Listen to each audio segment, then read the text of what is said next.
나는 대거란의 장군이요. 인사 대신 절을 올리시오. 이를 들은 서인은 기선제압하고 시작하려는 소선영의 해수작을 간파했죠. 형은 다 알 수가 있는데. 그리고 대답했습니다. 절을 하는 것은 신하가 군주에게 하는 법이요. 지금처럼 두 나라의 신하가 만나 하는 인사법은 아니겠지요. 하고 단칼에 거절합니다. 우리 역사 속엔 수많은 외적의 침입이 있었습니다. 조선시대 500년 중 일본과 싸운 임진왜란이 7년 동안 전쟁을 했다면 고려시대 500년, 고려와 거란이 맞붙은 전쟁은 무려 27년을 싸운 거였죠. 1차, 2차, 3차까지 총 3차례나 거란의 침입에 맞서 싸우고 승리했습니다. 난세인 영웅들이 등장하는 법, 침공 때마다 서희, 양규, 강감찬 같은 걸출한 인물들이 때맞춰 등장해 주었습니다. 당시 중국의 전신이었던 송나라도 못 건드리고 만주벌판을 호령하던 대거란 제국을 맞아 우리 조상들은 어떻게 싸워서 승리했을까요? 먼저 당시 정세부터 살펴보겠습니다. 거란 만주 서쪽에서 살던 유목민족으로 8개의 부족들로 이루어져 있었습니다. 3년을 주기로 8개의 부족들이 돌아가며 왕을 하는 일종의 연맹국가였죠. 이들은 정착하지 않고 드넓은 평야를 수시로 이동하며 살아야 했기에 어릴 때부터 말과 한 몸처럼 살았고 이 말을 타고 약탈하거나 사냥하고 다니는 게 일상이었기에 자연스럽게 강력한 기마병을 갖출 수 있었죠. 현대전으로 치면 기병은 탱크 같은 기갑사단의 역할을 해냈습니다. 일반 보병부대 5개 사단을 합쳐야 비로소 한 개의 기병대의 전투력에 맞출 수 있었죠. 거기에 드넓은 평야 때문에 항상 멀리 봐 버릇해서일까요? 평균 시력 4.0이라는 무지막지한 시력도 갖춘 민족이었습니다. 평소에는 농사나 유목 생활을 하다가도 족장의 명령만 떨어지면 딱히 민간인과 군인의 구분 없이 곧바로 모두가 전장에 투입돼 싸울 수 있는 전사 집단이자 전투 민족이었죠. 그렇게 유목 생활을 하다 걸출한 인물이 등장하게 됩니다. 야유라보기. 야유라보기는 여느 때처럼 다음 족장을 뽑기 위해 8개의 족장들이 다 모인 자리에서 술잔에 독을 타 족장들을 모두 독살하고 자신이 칸으로 등극해 8개의 부족을 하나로 통합시켰습니다. 그리고 국호를 요 나라로 바꾸었죠. 이 요 나라에 의해 우리 발해도 멸망을 당하게 됩니다. 그럼 이 당시 중국은 어땠을까요? 중국은 5대 10국으로 갈라지고 분열해 있었습니다. 이 와중에 후진의 황제가 되는 아둔한 인물, 석경당이란 인물이 거란을 끌어들입니다. 자신을 도와 자신을 황제로 만들어주면 만리장성 이남의 기름진 땅이었던 연운 16주를 주기로 한 것이었습니다. 거란은 거절할 이유가 없었습니다. 그렇게 거란의 도움으로 석경당은 황제가 되고 후당을 멸망시키고 후진을 건국하게 됐습니다. 같은 시기 동쪽에선 왕건이 후 3국을 통일하고 우려를 세운 때였습니다. 다시 서쪽으로 돌아와 후진은 남의 힘으로 황제가 되긴 했으나 힘이 없어 그렇게 끌어들인 거란에 의해 끝없는 고통을 받게 됩니다. 석경당은 자기보다 10살이나 어린 거란의 황제에게 비굴하게 아버지란 호칭으로 부르며 꼬박꼬박 초공도 바치게 됐죠. 후에 후진이 송나라로 바뀐 이후에도 거란에게서 이 기름진 연운 16주를 되찾지 못합니다. 그렇게 송나라와 거란은 오랜 기간 적대적이며 서로 대치하게 됩니다. 그냥 1대1로 붙으면 거란의 압승이었지만 송나라는 그럴 때마다 교묘하게 주변 부족을 끌어들여 막아냈습니다. 거란이 송나라를 쳐들어왔을 때 만주의 골골적을 꼬드겨 거란이 우리한테 쳐들어와서 자리를 비웠을 때 너네가 그 땅을 차지해라 라고 했었다. 이 방법은 잘 먹혀들었죠. 이후부터 뒤통수가 서늘해서 함부로 거란은 자리를 비우고 송나라를 칠 수 없었습니다. 당시에 우리 고려는 송나라와 꾸준히 교역하며 친하게 지내고 있었죠. 거란과는 같은 민족 국가였던 발해를 멸망시켰던 나라였기에 교역하지 않고 있었습니다. 사이가 별로였죠. 그래서 송나라를 무너뜨리고 싶었던 거란은 송나라를 칠 때 언제도 뒤통수를 맞을지 몰랐기에 주변국부터 정리하기로 합니다. 982년 거란의 성종 야율융서가 즉위하게 되고 거란은 최대 전성기를 맞이하였으며 먼저 여진과 전쟁을 해 힘을 못쓰게 만들고 난 후 드디어 고려에게까지 그 마술을 뻗게 됩니다. 993년 거란은 소선영을 총사령관으로 대군을 이끌고 고려로 쳐들어옵니다. 80만 대군을 이끌고 왔으니 살고 싶으면 항복하라고 말했죠. 이때 고려는 6대 왕인 성종이 즉위해 있었고 거란의 침입에 화들짝 놀라 멘탈 붕괴 난리가 났습니다. 저걸 어떻게 막을 거냐. 당장 항복하자. 땅을 더 떼어주면 돌아갈 거다. 아니다, 무슨 소리냐, 맞서 싸워야 된다 하고 점차 거란에 항복하는 걸로 결론이 나려는 찰나에 서희가 등장합니다. 당시 서희는 자신으로 송나라도 왕래하는 등 노련하고 국제 정세에 밝은 인물이었습니다. 거란이 80만 대군이나 끌고 왔다면서 그냥 쳐들어오지도 않고 항복 협상만 하자는 데는 뭔가 다른 꿍꿍이가 있음을 눈치채고 자신이 거란과 협상해 보겠다고 합니다. 그렇게 서희의 목숨을 건 외교談判이 시작된 것입니다. 첫 만남부터 이 싸움은 팽팽했습니다. 거란 진영으로 찾아간 서희가 인사를 건네니 대뜸 거란의 소선영은 너는 대거란의 장군이요. 인사 대신 절을 올리시오. 이를 들은 서희는 기선제압하고 시작하려는 소선영의 해수작을 간파했죠. 형은 다 알 수가 있는데. 그리고 대답했습니다. 절을 하는 것은 신하가 군주에게 하는 법이요. 지금처럼 두 나라의 신하가 만나 하는 인사법은 아니겠지요. 하고 단칼에 거절합니다. 처음부터 밉보이고 시작하면 협상은 시작도 전에 망한다는 걸 아는 최고의 협상가다운 면모였습니다. 소선영의 거듭된 요구에도 서희는 뜻을 굽히지 않았습니다. 이렇게 소선영의 기선제압 실패. 이에 소선영은 협상을 시작하며 말했습니다. 그대들의 나라는 신라를 계승하지 않았소. 그러니 옛 고구려의 땅은 모두 우리 거란의 것인데 고려가 살고 있으니 고려가 우리 땅을 침범한 게 아니겠소. 그러니 옛 고구려 땅을 우리에게 넘기면 곱게 물러날 것이요. 이 뭔 개소리야? 서희는 대답했습니다. 그렇지 않소. 우리는 나라 이름부터 고구려를 계승해 고려라 지었소. 수도 또한 고구려를 계승해 평양에 자리 잡고 있소. 그러니 현재 거란과 여진이 차지하고 있는 고구려 땅도 전부 우리 거라 할 수 있는데 어찌 영토를 침범했다 할 수 있겠소.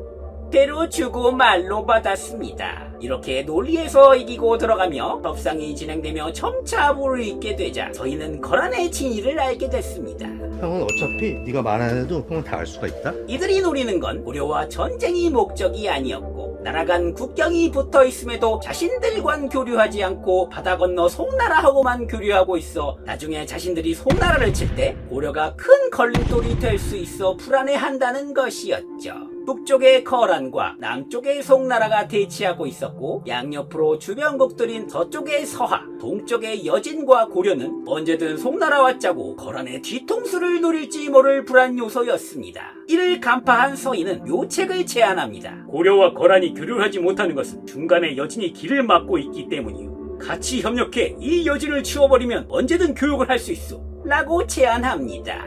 솔깃해진 소선영. 전쟁이 목적이 아니었고 소선영도 고려와 교류에 성공했다는 성과를 안고 돌아갈 수 있었기에 서희의 제안은 적중하게 되었습니다. 소선영은 매우 기뻐하며 서희를 7일간이나 연애를 베풀며 대접하였고 서희가 돌아갈 때 낙타, 말, 양과 피단까지 예물로 잔뜩 안겨주었습니다. 서희의 이談判으로 인해 다음해 994년 거란과 협력해 여진을 몰아내고 강동육주라는 새로운 땅까지 얻게 되었습니다. 무력 없이 적을 물리치고 영토까지 넓히는 쾌거를 협상으로 이룩하게 된 것입니다. 더 중요한 건 이때 압록강부터 청천강까지 영토를 얻게 됨으로써 해안선이 자연방벽이 되어 지리적 이점으로 제대로 된 북방 방어선을 구축할 수 있었고 요새화할 수 있었습니다.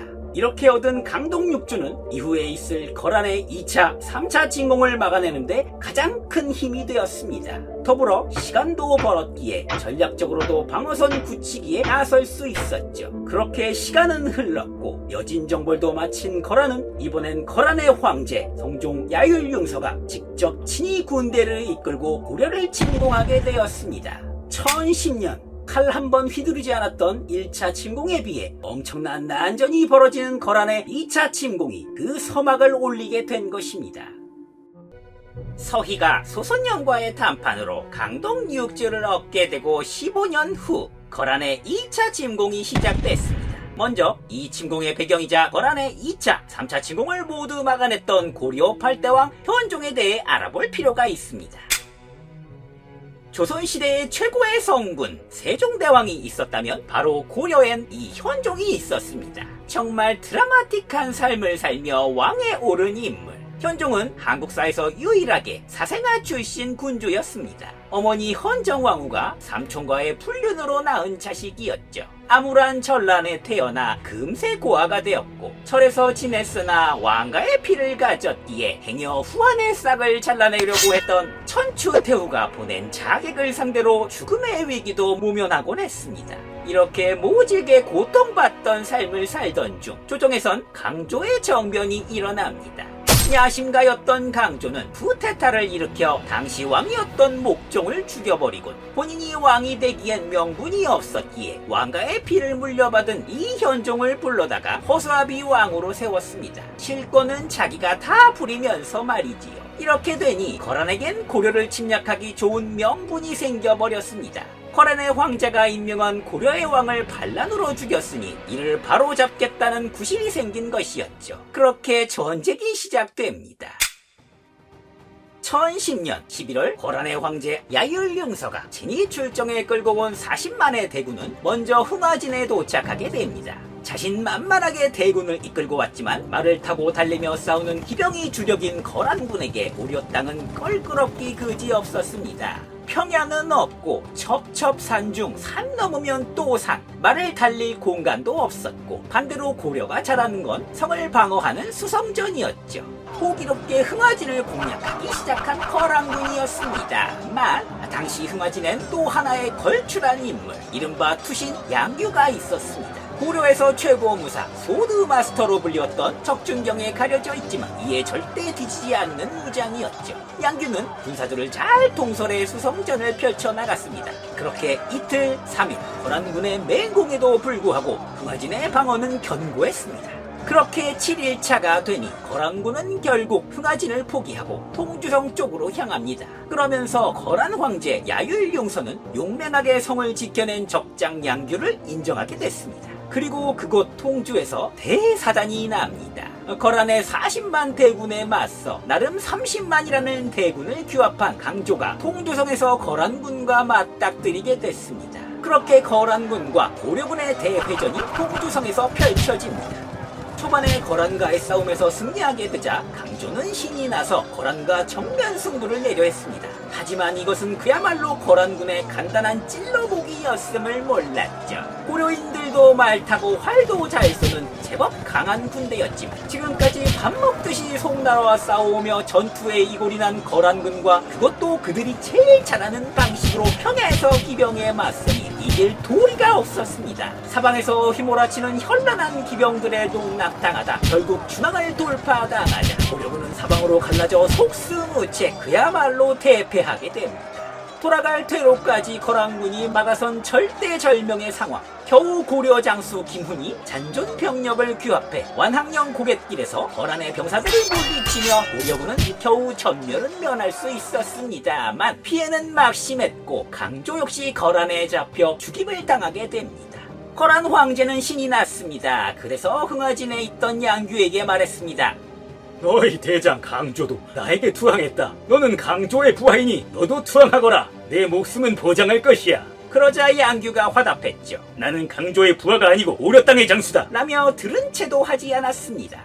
어쨌든 대승을 거둔 거란군은 신이 나서 통주성을 이어 공략해 나갔지만 역시 이번엔 통주성도 함락시킬 수가 없었습니다. 고려군 본대는 괴멸당했지만 남아있던 통주성 주민들이 거란에 맞서 수성을 해낸 것이었죠. 바보 같은 강조가 전면전을 하지 않고 수성전을 했더라면 전쟁 양상이 훨씬 유리했을 텐데라는 아쉬움이 남습니다.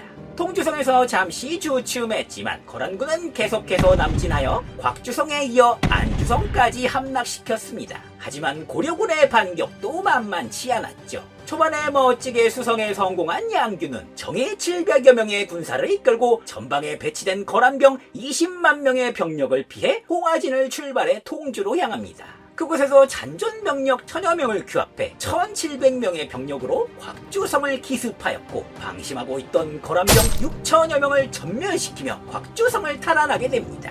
이 승리로 거란군은 보급을 담당할 단 한 개의 근거지도 확보하지 못하게 됐습니다. 거기에 고려군도 호되게 한번 당했기에 절대 거란군의 싸움에 응해주지 않고 철저히 수성전을 펼쳤죠. 그러자 거란의 황제는 과감한 결단을 내립니다. 진이 부대까지 끌고 와서 이대로 돌아갈 수는 없는 노릇이었죠. 거점이 하나도 없음에도 병력을 둘로 나눠 절반은 전방에 배치시키고 절반인 20만 대군으로 계속해서 남하하여 고려의 수도 개경까지 들이닥치게 됩니다.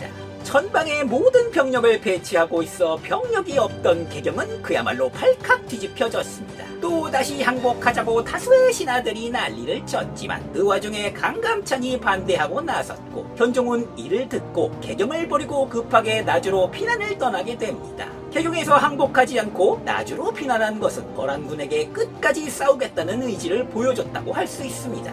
그리고 나주에서 거란 쪽에 화평제의를 하게 되었습니다. 그냥 전달한 말로라도 현종이 거란에게 앞으로 조공을 바치겠다 했다더라 하니 거란 황제는 옳다구나 했습니다. 지금껏 너무 먼 원정길을 오기도 해 병력들도 모두 지쳤기에 사실 돌아갈 구실을 찾고 있었는데 이를 간파했던 현종이 화평제의를 하니 명분이 설 수 있었죠. 게다가 반란 세력이었던 강조도 제거되었으니 거란군은 이제서야 철수를 하게 됩니다. 거란이 현종과 강화를 맺고 돌아가는 이때부터 거란의 고난의 행군이 시작됩니다. 이게 그냥 초약만 맺었지 제대로 된 보급을 하고 돌아가는 게 아니었죠. 고려군은 그동안 후퇴하면서 적에게 보급을 주지 않기 위해 모든 걸 태워버리는 청야전술을 철저하게 써왔기에 돌아가는 루트에 보급을 할 수가 없었습니다. 게다가 중간에 있던 거점인 곽주성조차 빼앗겨 버렸으니까요. 날씨도 추운 한창의 1월 겨울이었습니다. 보급 없이 돌아가는 길은 그렇게 멀 수가 없었죠. 끌고 왔던 말과 낙타들도 고려 겨울의 매운맛 날씨를 견디지 못하고 대부분 죽어나갔습니다. 그렇게 돌아가면서 거란군 천사자만 5만 명 이상 나오게 됩니다. 그냥 돌아가도 죽을 판인데 중간중간 고려군의 기습에 계속해서 타격을 받게 됩니다. 명목상으로만 강화를 맺었으니 고려 장수들은 곱게 거란을 돌려보내지 않았죠. 그 선봉엔 역시 양규가 있었습니다.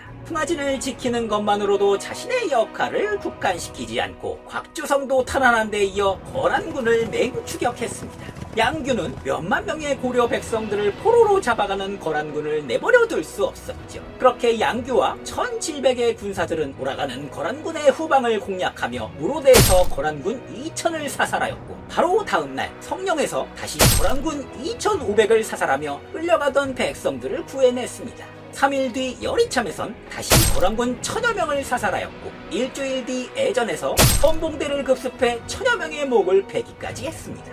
이렇게 양규가 거란군과 싸워 구출한 백성만 3만여 명이 넘었습니다. 하지만 너무 깊숙이 적진에 추격한 탓일까요? 그 와중에 거란의 황제가 이끄는 본대와 마주치게 되었고 너무나도 큰 병력 차이에 거란군에게 포위되어 필사적으로 싸웠으나 이곳에서 전사하게 되었습니다.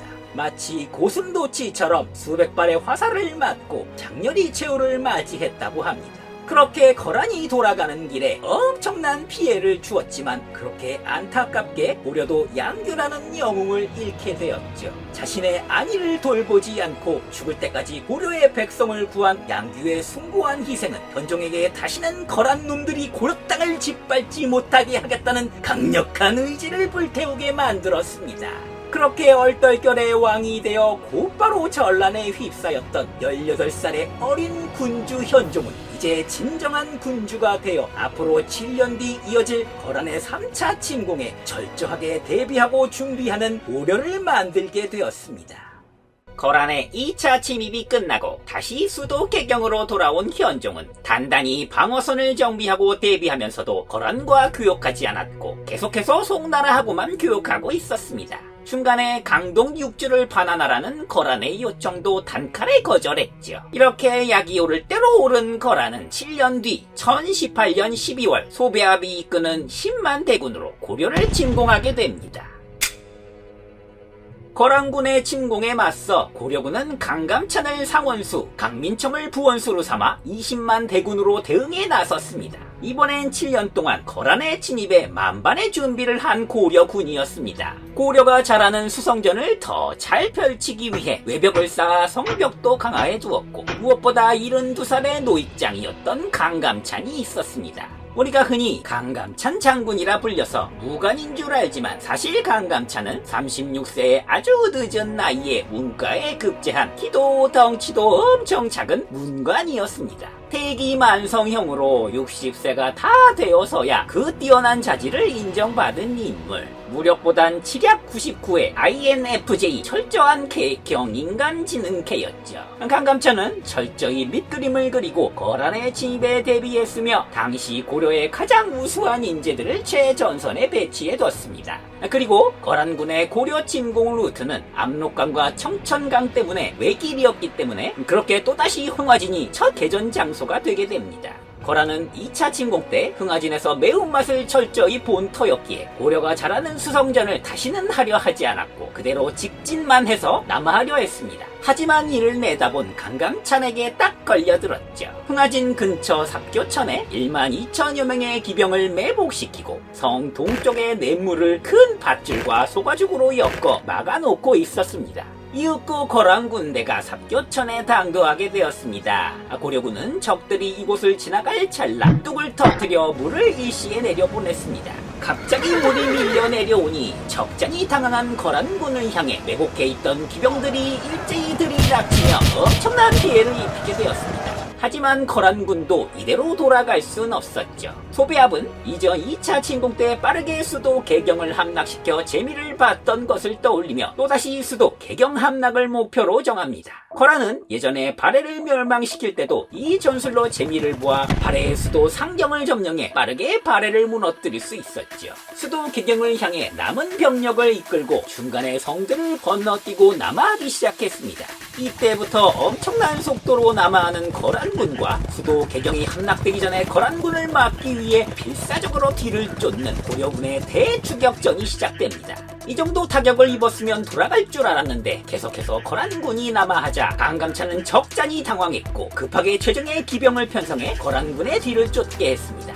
거란군이 계속 남하하다 중간에 자주에서 박민청의 부대가 거란군을 겨우 따라잡으며 진격 속도를 늦추게 했습니다. 그리고 다시 조원의 부대가 마탄에서 거란군을 쫓아 거란병 만여 명의 목을 베어냈습니다. 계속되는 희생에도 소배합은 오로지 목표를 향해 계속해서 돌진할 뿐이었습니다. 한편 이렇게 시간을 벌 때 수도 개경에서 현종은 신하들의 계속되는 후퇴 권유에도 개경을 포기하지 않았습니다. 이곳에서 목숨을 잃을지언정 온다시는 거란에게 뒤를 보이며 후퇴하지 않겠다고 2차 침공 때 다짐했기 때문이었죠. 거란의 침공에 대비해 개경에선 거란이 밀고 내려오는 루트엔 강감찬의 지시로 청야 전술을 써서 모든 걸 불태워 현지 조달로 충당하려는 적의 보급을 막았고 주민들을 성 안으로 끌어모아 개경 사수를 위한 방어전을 준비합니다. 그렇게 개경까지 거란군의 선발대가 당도했습니다만 2차 침공 때랑 분위기가 너무 달랐습니다. 개경은 성벽이 낮아 사실상 수성전을 하기 힘든 곳이었는데 2차 침공 이후 그간 보강을 해놓은 개경의 성벽은 두터웠고 개경 주변에선 모든 것이 이미 불태워져 쌀 한 톨을 구할 수가 없었죠. 거란군은 개경에서 현종에게 항복하라고 소리쳤지만 현종이 이를 들을 리 만무했죠. 그렇게 금교역에서 거란군의 첫 부대는 섣불리 나섰다가 전멸하게 됩니다.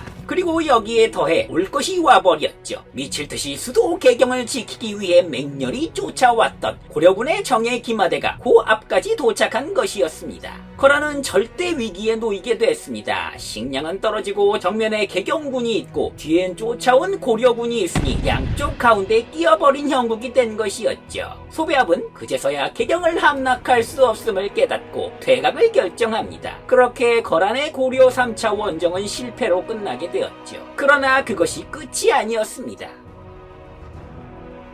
돌아가는 거란군을 상대로 강감찬은 모든 부대를 귀주로 집결시키며 거란군에 먹일 최후의 결정타를 준비합니다. 거란군이 돌아가려면 두 가지 길이 있었습니다. 해안가 루트와 우회로인 귀주 쪽 루트였는데요. 해안가 루트엔 수많은 고려의 성들이 있기에 이를 피해 귀주 쪽으로 방향을 잡았습니다. 귀주는 거란이 압록강을 건너기 전에 반드시 지나쳐야 하는 지점이었으며 압록강만 넘으면 그때부턴 거란의 본거지였기에 여기만 통과하면 무사히 퇴각할 수 있었죠. 강감찬은 이를 예상해 병력을 귀주에 집결시켜 놓았고 소배합의 거란군은 귀주 쪽으로 퇴각로를 잡고 올라오고 있었습니다. 그리고 거란군의 후퇴 소식을 들은 개경에선 개경을 지키고 있던 김종현이 현종의 명을 받고 1만의 기병을 이끌고 이제 반대로 거란군의 뒤를 맹추격하기 시작했습니다.